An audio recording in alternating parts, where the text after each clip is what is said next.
Hi, welcome to this video. My name is Kendi and today we are going to make poached fish. It's a quick recipe and you don't need a lot of things. But first, remember to like, share and subscribe to my channel. For your fish fillet, cut it into big chunks. So let's prepare our batter, and for the spices, feel free to use what you have or what you love. Personally, I used paprika, so that's paprika, salt, onion powder,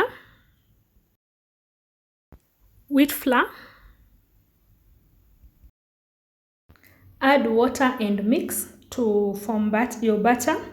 And for the measurements, adjust depending on the quantity that you'll be making.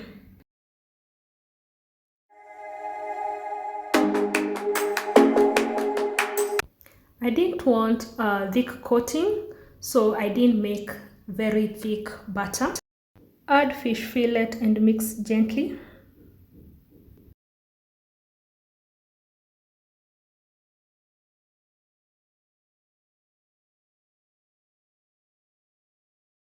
Heat some cooking oil.